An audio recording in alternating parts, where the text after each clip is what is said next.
Welcome back to the Home Ec Revival. In our last lesson, we talked about why grocery budgets often fail. We discovered that it's usually not because people lack discipline or don't care about saving money. More often, it's because they walk into the grocery store without a clear system.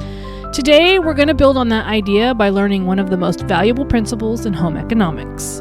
Don't shop for recipes, shop for ingredients that work together. To demonstrate this, I'm using about $20 worth of groceries in my area. Prices will vary depending on where you live, but the principle remains the same. Our goal isn't to copy this exact grocery list. The goal is to learn a system that you can adapt to your own family, your own tastes, and your own budget. So let's get started. Imagine walking into the grocery store with a short, intentional list. Instead of buying ingredients for 6 completely different recipes, you're buying a small collection of versatile foods that can be combined in different ways throughout the week. Today's grocery list is simple. It consists of rice, eggs, beans, pasta sauce, frozen mixed vegetables, oats, and bananas. Nothing here is fancy, nothing here is trendy. These are dependable, flexible ingredients that have been feeding families for generations. The first lesson I want you to remember is this. Every ingredient should do more than one job. If you buy a special ingredient for one recipe and never use the rest, you're not just spending money, you're creating waste. Instead, choose ingredients that can appear in several different meals. Let's see what that looks like. Our first meal is vegetable fried rice. If you've cooked rice ahead of time, this meal comes together in just a few minutes. Add frozen vegetables, scramble in an egg, season it to the way your family enjoys, and you have a warm, satisfying meal made almost entirely from the ingredients already on your list. Our second meal is a simple bowl of beans and rice. This combination has been a staple around the world for a reason. It's affordable, filling, and easy to customize with different herbs and spices. You may already have them in your pantry.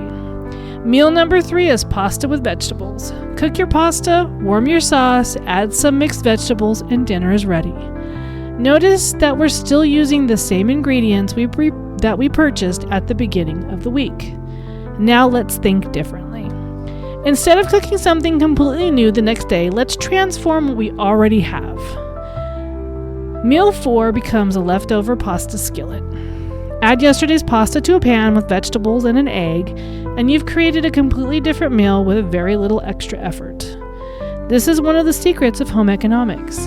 Good systems don't always create new meals. Sometimes they just simply give leftovers a second life.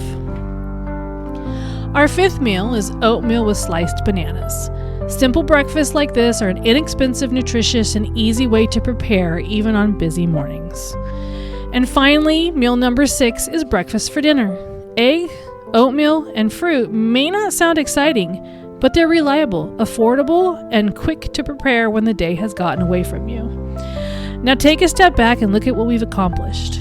We didn't buy 6 separate meals. We bought one group of ingredients that work together. That's the difference between shopping with a system and shopping without one. When your ingredients overlap, your grocery budget stretches farther. Your meal planning becomes easier and your food waste decreases. And perhaps most importantly, the daily question of what's for dinner becomes much less stressful.